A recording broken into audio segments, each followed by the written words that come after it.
show of hands, or I guess shout out. Did you guys hear about this event via Facebook? If you have, can you raise your hand?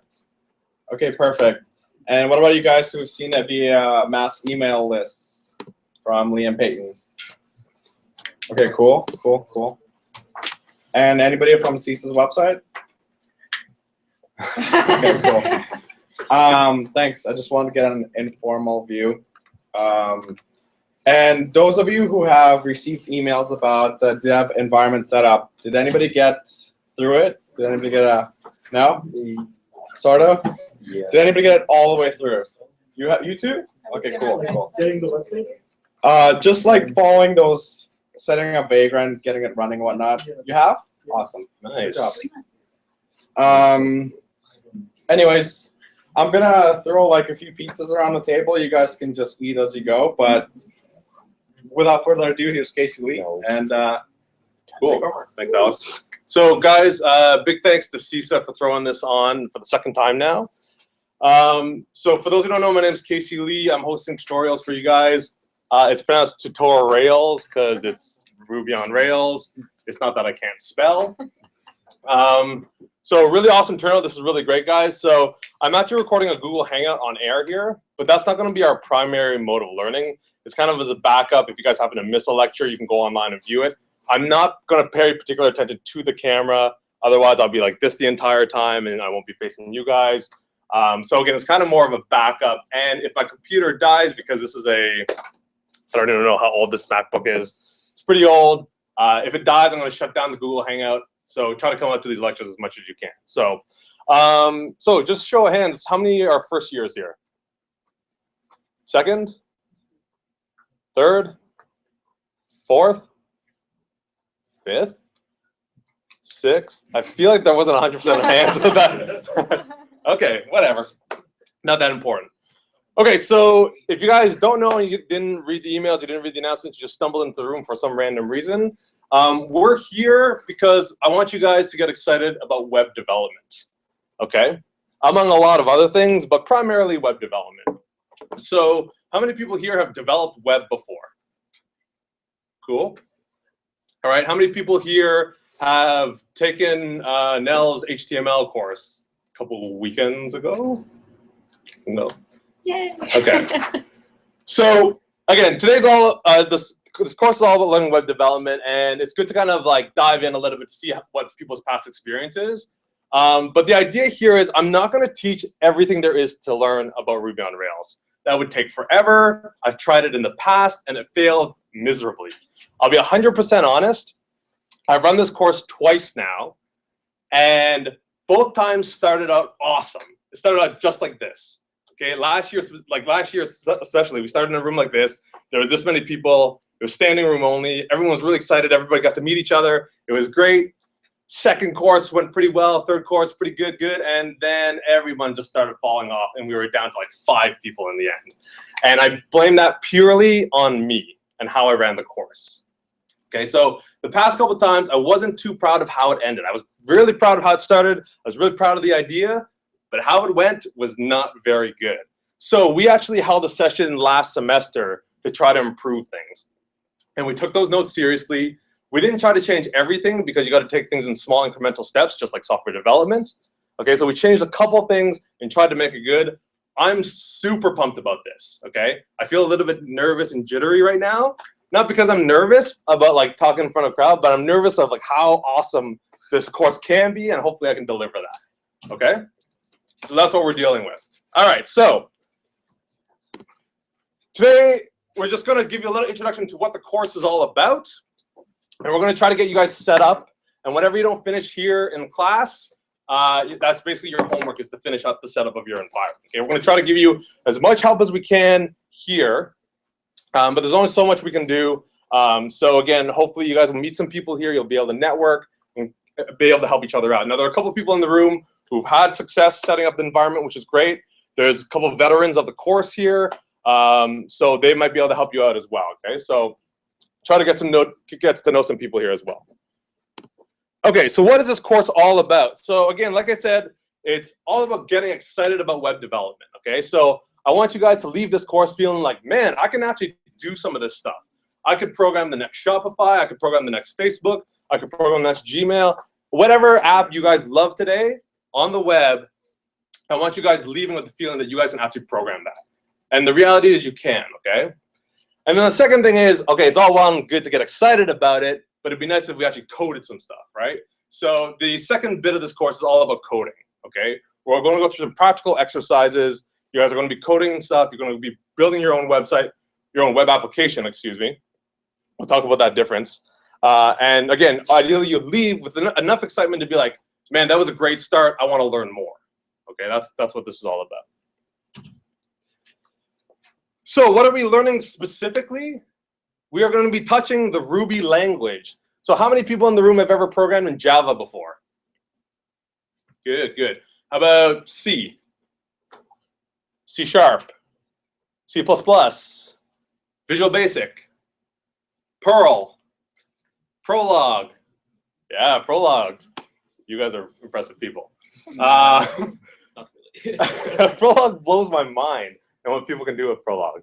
I suck at it, but anyways, so all these languages are different types of languages. Some are procedural, some are object-oriented. Ruby is just another one of those languages, okay? It's been around for a pretty long time. I don't know, and the thing is, Ruby on Rails skyrocketed it to like big fame, but Ruby's existed for a long time. It's an object-oriented programming language, very similar to Java, very similar to C#, very similar to Visual Basic, these object-oriented programming languages. But it also has some really cool things going on that these other languages don't have. So we're going to learn a little bit of Ruby. Now, by no means are we going to have a full comprehensive course in Ruby. Okay, we're going to be touching little bits of Ruby here and there. We're going to learn how to do Ruby loops, you know, Ruby if statements, Ruby methods, Ruby classes, those kind of basic object-oriented things that we're going to use. But we're only going to be learning that in the context of Ruby on Rails. Okay, so what Ruby on Rails is a framework built on Ruby. Okay, just like you have Java, you have the Java language, you have frameworks that are built on Java, right? Like JSP, you have all these libraries built on Java, right? So Ruby on Rails is just a library built in Ruby. Okay, so a lot of times you'll hear people say, oh, use some Ruby code or use some Rails code. Well, native Ruby has a bunch of classes, has a bunch of methods, et cetera, et cetera. Rails adds on to that and adds more classes, more methods, and so on and so forth, right? And then the last thing we're going to do is we're going to learn some HTML. So some of you know HTML already. Again, we're going to dive into a little bit of HTML. We're not going to do a full comprehensive course in HTML. We're just going to learn enough HTML to use in our Ruby on Rails applications. Okay? So these are the technologies we're going to deal with. What we're not going to cover, because we tried this in the past and it was way too much to cover in way too little time. We're not going to cover Git. I can point you to some awesome, awesome video tutorials created by me. No, they're only okay. But that go through Git. Okay? I'm actually not that conceited, so hopefully you guys got that was a joke. We're not going to cover Git. Okay, Git is source control. Has anybody here used Git before? Okay, anybody here used CVS before? SVN? What else exists as source control? RTC. RTC? Is that an IBM thing? Yeah, IBM. Git is a source control. It's one of the most popular source control systems. It is awesome, in my opinion, blows away things like CVS and SVN. It'd be really nice to learn it because when you code and when you collaborate, you want to learn that skill. Unfortunately, we don't have time to do that. Okay, so we're just going to code our code and just pray to God that our computer doesn't die in that time. Okay, and we're not going to create back. I guess you can back up your own machine if you want, but we're not going to source control it. Okay. The second thing we're not going to cover in this class, unless there's a little bit of time at the end, is CSS. All the people who like really nice fancy web pages, really nice fancy web apps, I'm sorry, we're not going to cover it, okay? CSS is what you use to make your website look better, okay? If you code a very plain website, you have really ugly looking links, ugly looking Times New Roman text, you have really things that don't lay out very nicely. CSS can cure all that. The reason we're not teaching it here is, one, again, because of time, but two, after we're done here in the course, you can very easily then go by yourself and learn CSS and just apply it right on top of what we learned here. Okay? So I'm trying to scrape out all the stuff that we can learn separately from what we're learning here. And then the last big thing we're not learning is JavaScript. Okay, not to be confused with Java itself. Okay, JavaScript you'll learn as a client-side web language. Okay, it lets you do even fancier stuff than CSS. Okay, and all the rich web apps do require you to learn JavaScript. But before you learn JavaScript, you got a baby step. You learn web technologies, you learn web coding, and then your next logical step is JavaScript after that. Okay, the goal is if this course goes really well, the 8 weeks that we're here, okay, if this goes really well and you guys have a great time, we will construct another course to follow this up and keep learning, okay? But we want to take it in small chunks. Prerequisites, stuff that you should know coming into this course that I'm going to assume you know. I may teach a little bit here and there, okay? But I would like you guys to have a basic understanding of HTML. If you do not, over the next week or so, go home, go to W3 Schools, go to whatever HTML tutorial you can find. If you guys are familiar with a computer, you'll be able to pick it up pretty quickly. Okay, we'll be coding some HTML, but I'm coming from the school of thought that you know a little bit. Okay, you know how to code some headers, you know how to code some links, you know how to code some lists. The second big thing I'm assuming that you guys know is that you've done some kind of object-oriented programming. You know what a class is. You know what instance methods are. You know what class methods are. Okay, you know what class attributes are. You know what instantiation is. You know what instances, objects, those kind of things. Okay, because we'll be doing some object-oriented programming here. We don't have time to dive into what a method is. Okay, things like that. Okay, and the last thing that would be great if you knew it. It's not going to kill you to go through this course if you don't know it, but it would be awesome if you knew somewhat about SQL databases. How many people here know anything about SQL databases? Okay, not too bad, not too bad. I like that kind of little unsure. I'm going to test you and quiz you because you raised your hand kind of, yeah, I don't know. Yeah, that's okay, that's okay, all right? For those who don't know, again, you can still get through the course, but if you do know SQL databases, you're going to understand this stuff so much better, which kind of brings me to my next point. You guys are in Ottawa U right now. You're taking the Ottawa U undergrad program. How many people here are on SEG? CSI? CEG? What else are people here in? Electrical? So the thing is, guys, you guys are at Ottawa U taking these courses, okay? The tendency is you're going to learn Rails. And I've seen it. People get so excited about this, and they just go running with Rails, and everything they do is in Rails, okay? And what this tends to lead to is boredom in your university undergrad classes. You're sitting there, and you're like, oh, man, this would be so much better if we did this in Rails, right? That's what happens, okay? Because Rails is pretty effing awesome. Can I say that here? Yeah. Oh, I didn't swear, but it is pretty awesome. But here's the thing, guys. I did the Ottawa U undergrad program. I did co-op. I did years of Java. Years and years of Java. Did a little bit of Prolog, too. The years of Java, I actually started in Turing and QBasic. Did a little bit of Java. Went on to do C#. Went on to do classic ASP and Java and all this stuff. And guys, I tell you, having those fundamental software engineering skills will make you such a better Rails programmer. If you understand databases, if you understand object-oriented languages, if you understand inheritance, you understand all these principles that you learn in undergrad, you're going to blow Rails out of the water. You'll be such a better Rails programmer than someone who didn't have these fundamental concepts. Okay? So don't be bored in your classes. Actually learn the stuff that's there. All right. This slide came from our improvement session that we had last semester. Okay? We decided to really improve this course and make it better and not have that big fall off that we had the last 2 times we ran this. So a couple of things that we changed in the course. This is a concentrated 8-week course. Last year, when I was standing here, people asked me, how long is this course? I'm like, I don't know, man. I'm just going to run it as long as I can. That's what happened. Like, literally, I had no idea. We just kept running it, and then obviously it petered off because people were like, what the hell is he teaching? We don't know. Okay? This is a concentrated, very deliberate 8-week course that we're going to go through. Okay? This conveniently leads into your guys' exams. Convenient or not, maybe.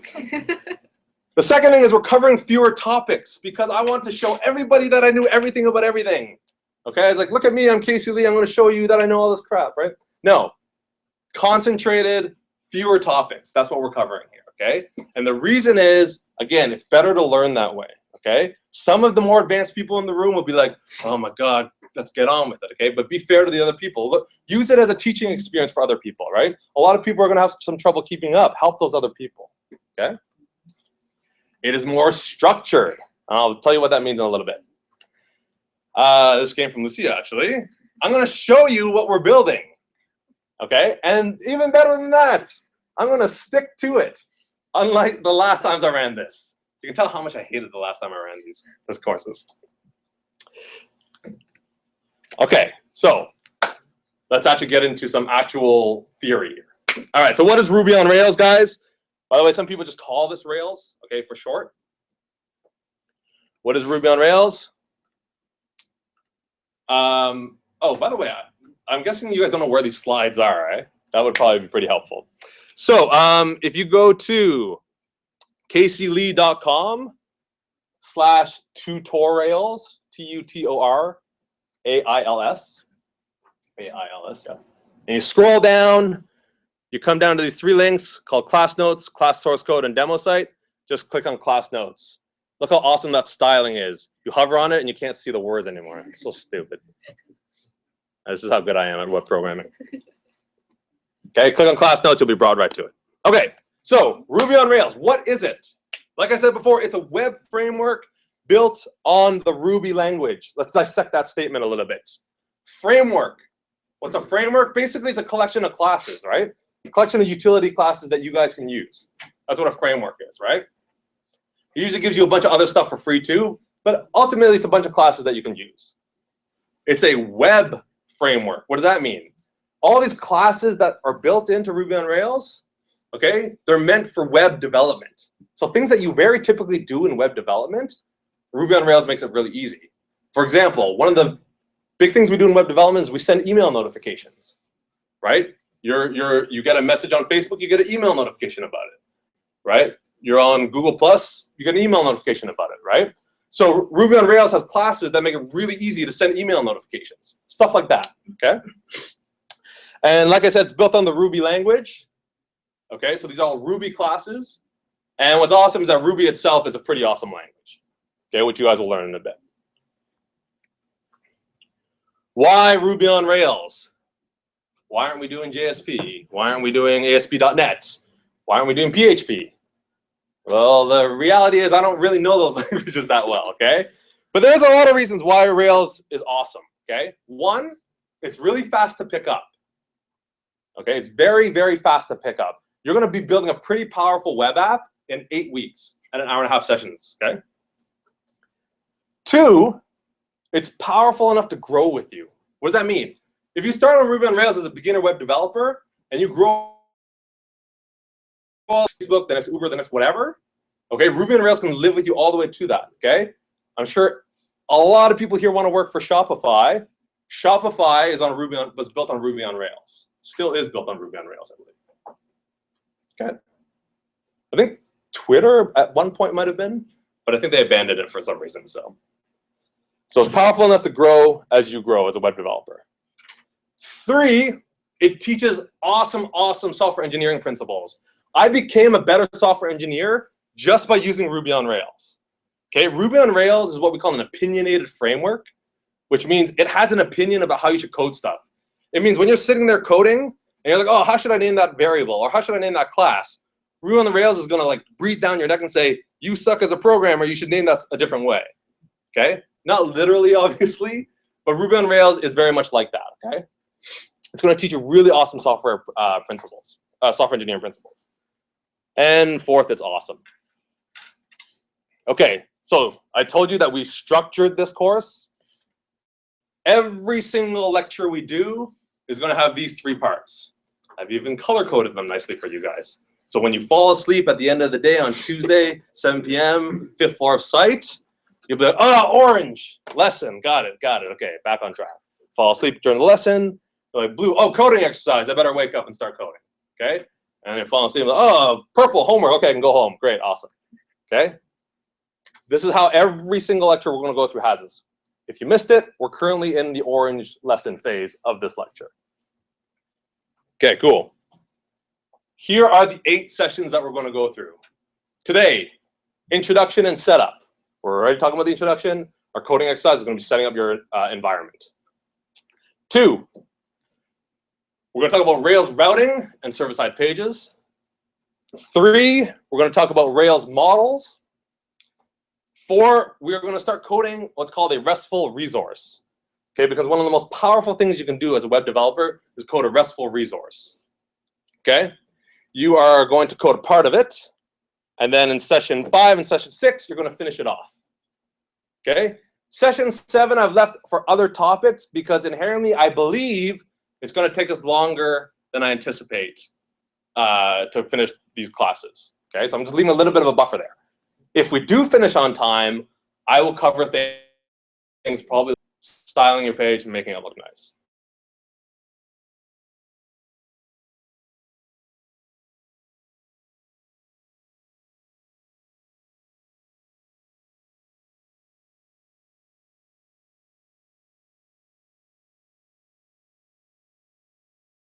Everyone stand up. All right.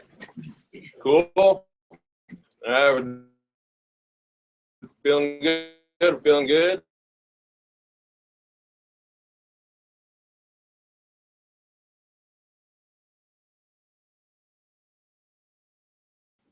I don't know what you're talking about. 1, 2, 3. Casey, I don't know what you're talking about. Awesome. You guys can sit down. Okay, now that I know you guys can say it, at any point in this lecture, raise your hand and say, Casey, I don't know what you're talking about. Okay? All right. And that's also to get you awake again, because, again, I've been talking for a pretty long time. Okay. What are we building? Yes. We are building a personal website for you guys, okay, that has a home page, that has an about page, that has a contact page, mind you, a very dumbed down contact page, and a fully manageable blog. That's actually the most interesting part about this whole thing. Okay, what I mean by fully manageable blog, a blog where you can create posts, edit posts, destroy posts, yada, yada, yada. Okay? There is a link there that you can see what the app actually looks like. I even went that extra mile and built it for you guys. Your site will look exactly like this. I want everybody's site to have my picture on the front of it, okay? And if you don't, you get a failing grade despite this class not being graded at all. No, I'm kidding, obviously. But we're gonna have a nice little homepage here. We're gonna have a nice little slogan. You know, what do you guys, how do you guys describe yourself? You know, maybe hungry, tired, and sleepy. I don't know, something like that. Okay, you're gonna have a little blurb by yourself, welcoming people.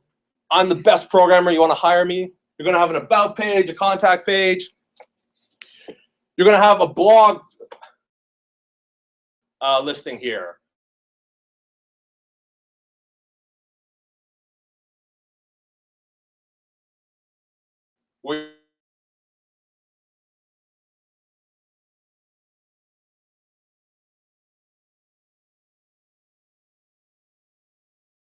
Ryan, one of our former students, I was just creeping his website the other day.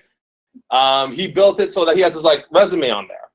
Okay, like stuff that he's done, languages that he's familiar with, work experience, okay? Things like that. You can expand on that. Okay, everybody still with me? Cool. All right, so that's what we're building. That's what this course is all about. Now, we're diving into straight up real theory. So pay attention here, okay? I'm gonna purposely walk around the room and look in people's eyes for this. The web developers that I run into that don't understand this concept is staggering. Okay, it's a very simple concept, but it seems like a lot of web development courses don't teach it. Okay, and if you understand this, you basically understand so much about web development. And remember, it's pretty simple. Okay, it's all about how the web works. Okay, and it's based on web requests and responses. Last time we had a really nice, fun physical demonstration about this. We're running out of time. We can't do that this time. Okay. How many people here have used a computer? Some people not raising their hands. How many people here are breathing air? Okay, I know it's getting goofy, but I need you guys engaged here.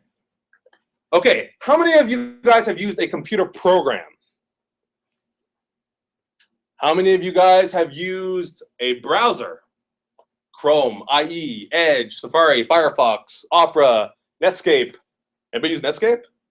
Yeah, old school people.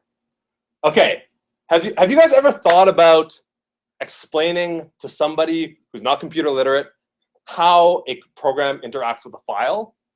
Sometimes it's kind of hard to explain that, okay? I'm gonna dumb it down for you guys so that you guys can explain it to other people.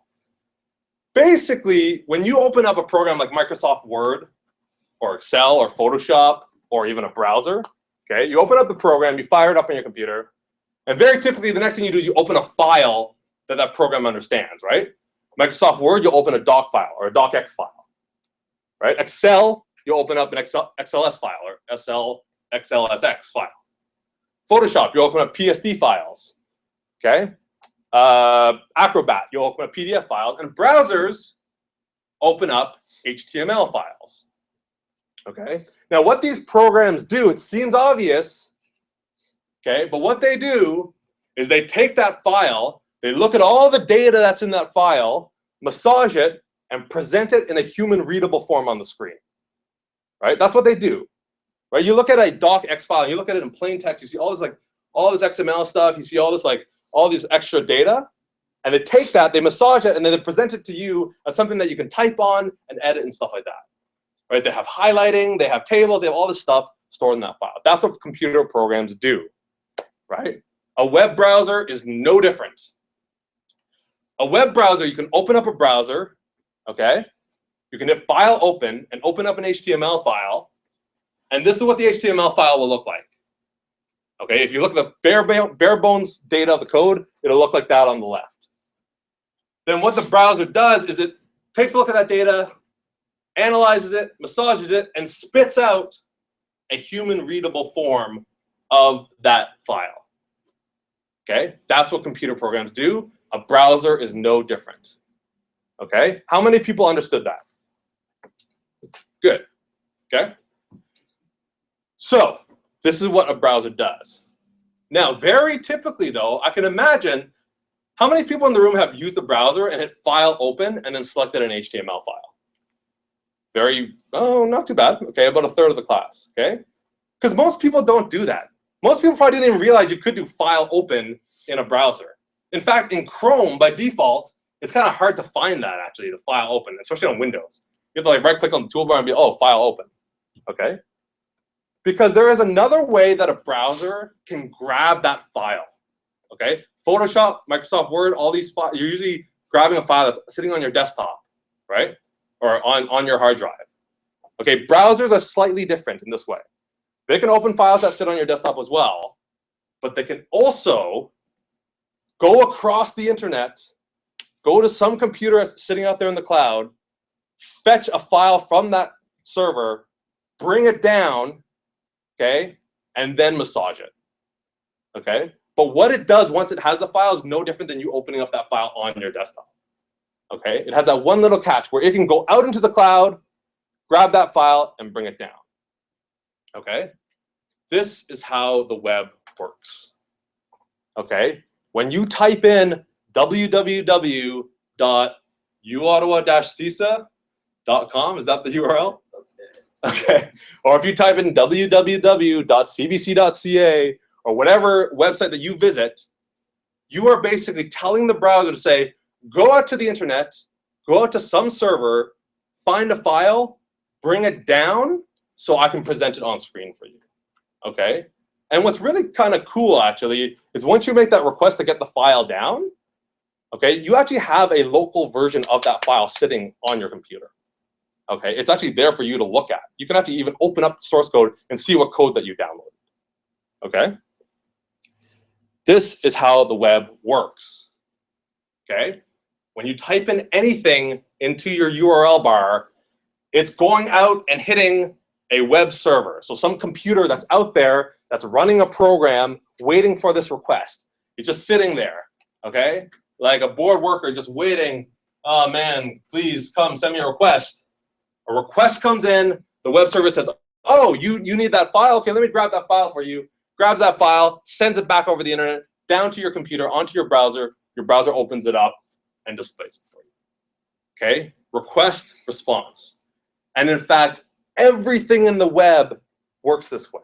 When you click on a link, that's doing the same thing. You click on a link, it is going back out to the web server, grabbing a file, coming back. When you submit a form, it's sending a request out to that server, and then giving you a response back. Request, response. Every action you take on the web is a request, and then a response comes back. Okay? Now, for the more seasoned web developers in the room, I realize not every action is enough for us to understand right now. Okay? Request,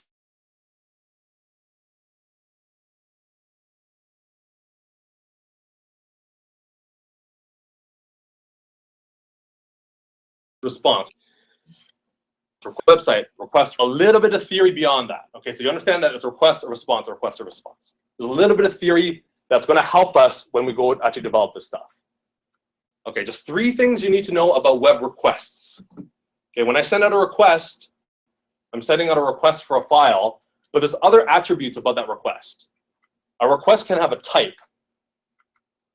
Okay, I've listed them here. You can have a GET request. You can have a POST request. You're going to have a PUT request, a PATCH request, and a DELETE request.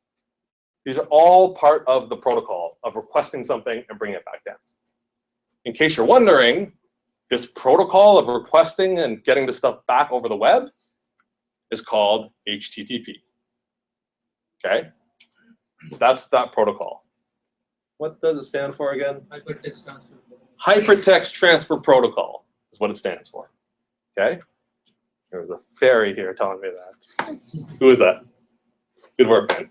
Hypertext Transfer Protocol. This protocol of making the request and getting that response back. So the request can have a type. Get, post, put, delete, patch. Okay? The second thing, okay, is that requests are initiated by user actions on the browser. Okay? Like I said, if you type in a URL and hit enter, that's going to send a request. If you click on a link, that's going to send a request. If you submit a form, that's going to send a request. We want to constantly be thinking about this, okay? And then the last thing I want to let you know is that the request can carry a payload with it, okay? What does payload mean? Just some data, okay? I may send a request to you, but I'm going to send some pizza with that request, okay? And you're going to be like, ah, okay, now that you sent pizza with me, I'm actually going to let you have this file back or whatever, okay? Web requests, they have types. They're initiated by user actions, and they can carry some data with them. Okay? You'll see how this comes into play as we progress through the course. Okay, everybody understand that? Great. So that is the lesson for one. Okay, so if you understand that, that's great. Okay, you're still with it, which is great. We are going to spend the rest of the hour or 55 minutes or so, okay, going through this coding exercise. Now, there are steps in this coding exercise that take a long time, okay? So if we're suffering from bad internet connection, you're free to go home and try it out, okay? You're free to stick around to get some help. But I'm going to walk you through the steps first, just to kind of explain what we're doing. And then we're going to try to spend the rest of the time setting this up, okay? Now, a little bit of a caveat. This is brand new to me, okay? I literally got this working 5 days ago or so. Okay, spent the last month trying to get this working. Okay, try to iron out the kinks. This is by far the best way to teach this, okay? Because what we're going to do is we're going to install a virtual machine on your computer, okay? How many people know what a virtual machine is? How many people have used a virtual machine before? Okay, that's good, okay? So for those who don't know, again, a virtual machine is just like basically think of it as another machine running on your computer, okay? How many people here have used SSH before? Okay, let me explain what SSH is. SSH, okay, I believe stands for Secure Shell. Is that right? It's a way for you to log into another computer and take it over as if it was your computer. Okay, you can basically connect to another computer and start typing commands in its terminal or its command prompt. Okay, that's what SSH is. So one of the concepts you're gonna need to know when we're doing this is we're gonna set up a virtual machine on your computer, but to access it, we're gonna have to SSH into that virtual machine and then do all our commands there. Okay, we're gonna connect to that virtual machine and do all our commands there. That's what SSH is. Okay? All right. Believe me, if you get through this coding exercise, the rest is a piece of cake. And the stupid thing is this isn't even really coding. Okay, this is just environment setup. The reason we're doing it this way, the reason we're doing a virtual machine is it reduces the amount of differences between everybody's machines. Okay, everybody has different, Windows, different Mac OS, different Linux, Unix. They have all these different operating systems, all these different environment variables, all these different issues, okay? And we run into this constantly. So this year we decided we're gonna try a virtual machine setup, which means ideally everybody's running the exact same virtual machine and should have the exact same problems and exact same successes, okay? So this is how it's gonna work. All right, so this box on the left represents your operating system, okay? Whether you have Windows, you have Mac OS, whatever, that's your operating system on the left, okay? Now what we're gonna do is we're gonna spin up a virtual machine over here on the right, okay? And the way we're gonna do that is we're gonna use two technologies called Vagrant and VirtualBox, okay? VirtualBox is what we call the virtualization software. So it's very similar to Parallels or VMware if anybody's used those, okay? It's a free software that allows you to run another operating system on your machine.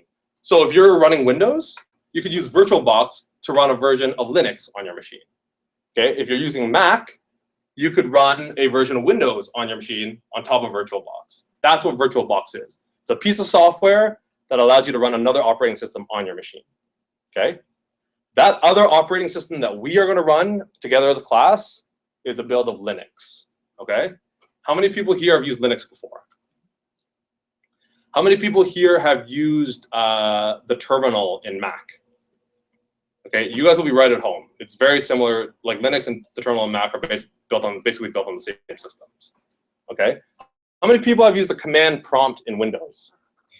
Okay, it's kind of similar, slightly different commands, okay? So in command prompt, you cd into a directory, right?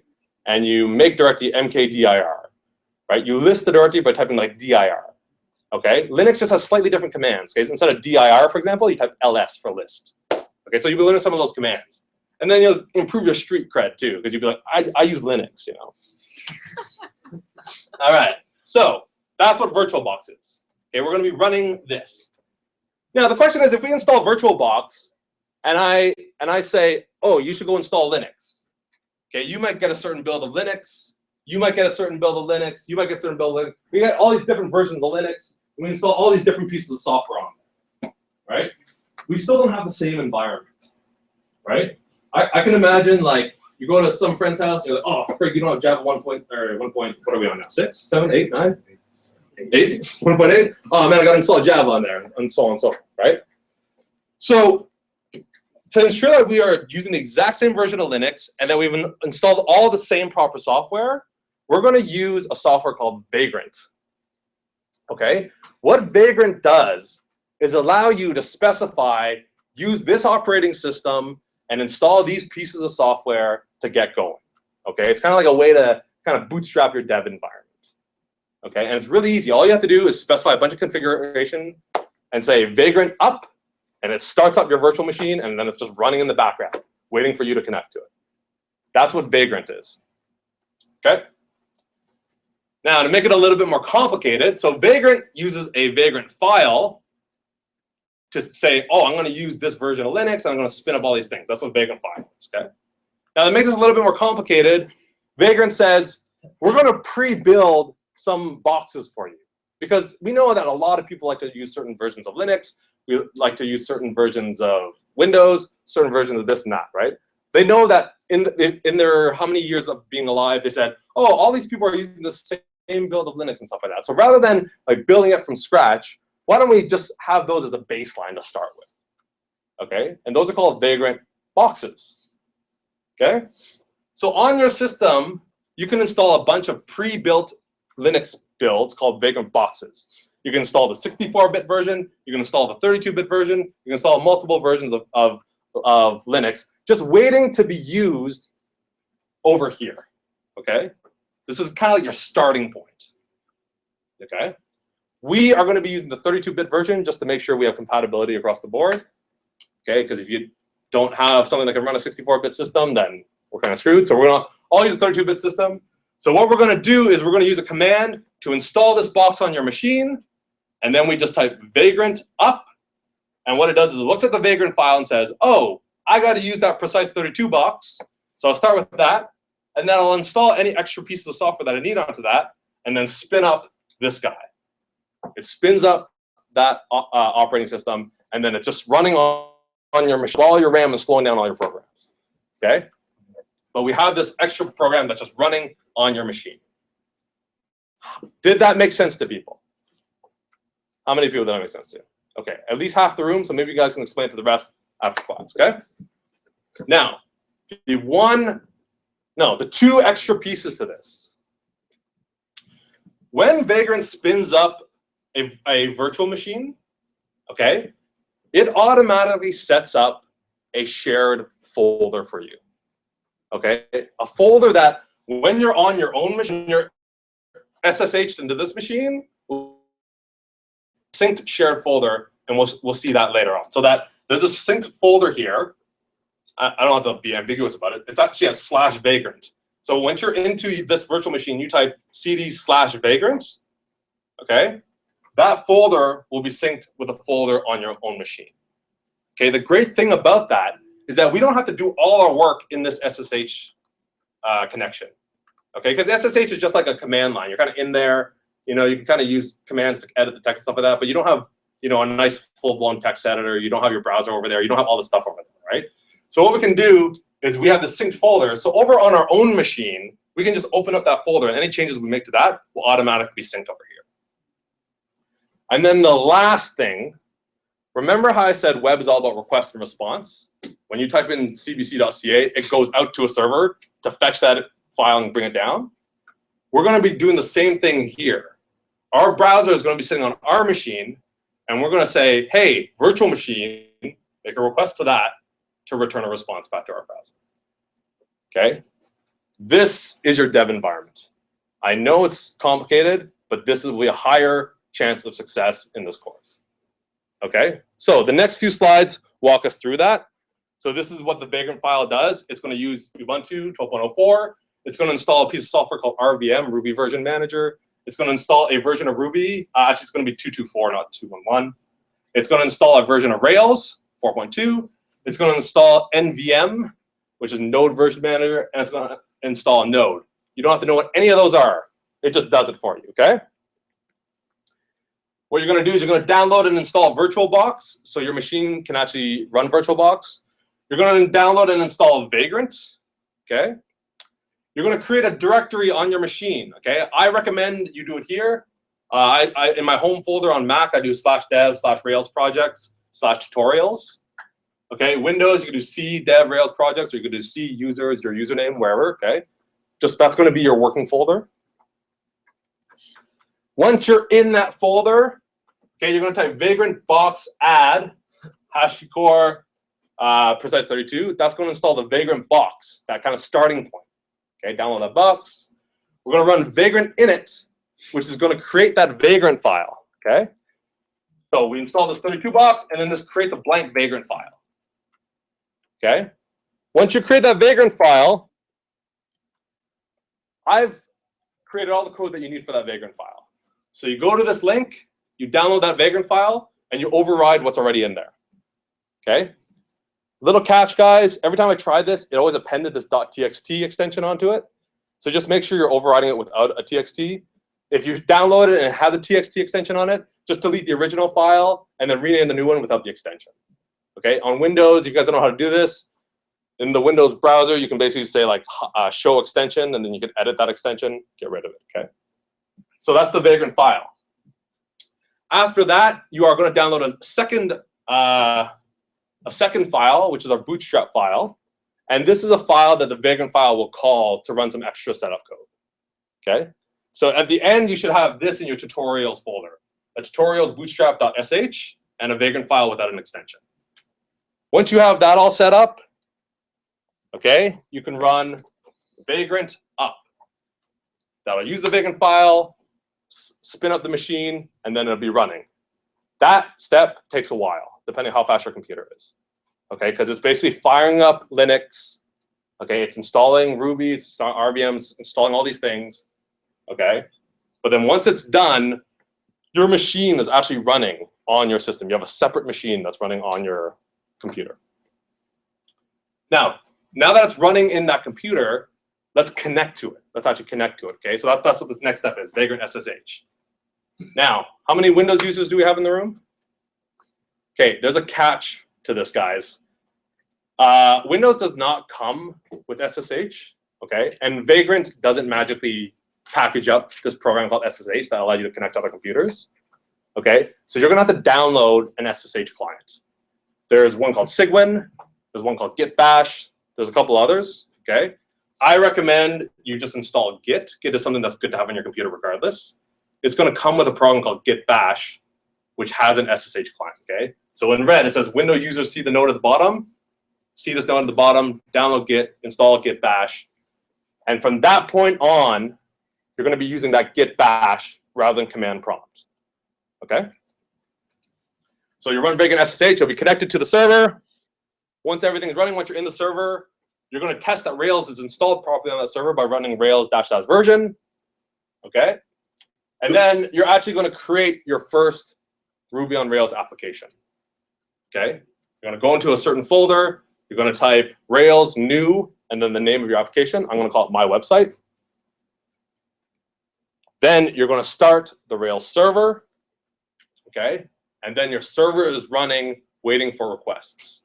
Then you can fire up your browser, make a request to that server. It's gonna return a standard web response back to you. That's built into Rails. Rails actually comes preloaded with a web page ready built for you, just to make sure everything's working, okay? And then the last thing you're gonna do is you're gonna download Sublime Text 3, which is gonna be what we're gonna be using to code, okay? Sublime Text 3. All right, so that is the exercise. The rest of the coding exercise shows you how to shut everything down, okay? Because you have this Vagrant machine running in the background, and you have the Rails server running on that. You probably want to shut it down right before you leave class or whatever, or if you're at home, you want to shut it down, okay? You have a couple options. You can either run Vagrant Suspend or Vagrant Halt.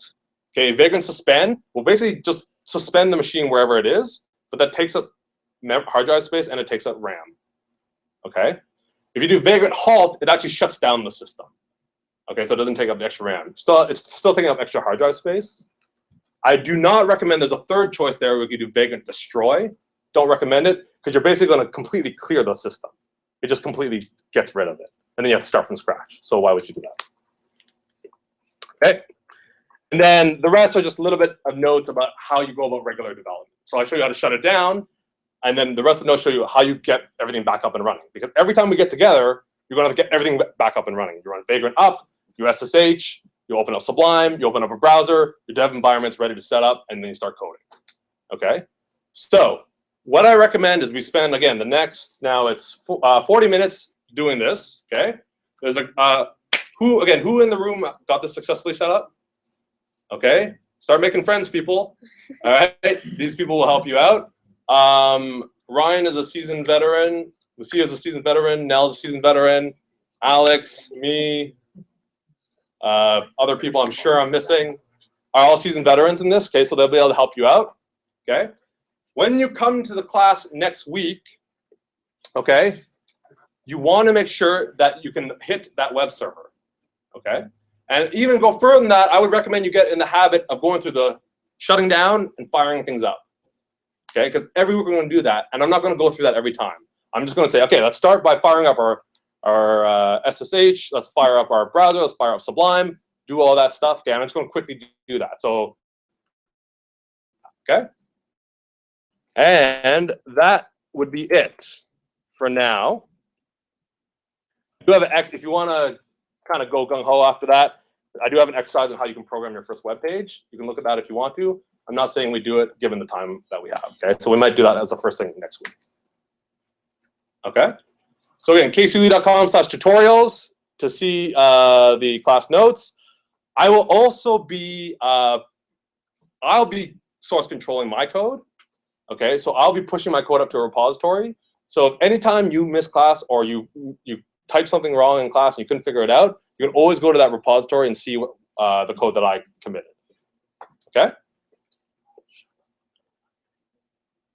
Again, I have some more notes there, but you guys can read that. And that's pretty much it. Any questions? Great. Okay, let's start downloading and bring down the UAuto network. All right, and let's just go from there. Okay. Are you Yes. going to be using Git for your version control? I am. Yeah. Yeah.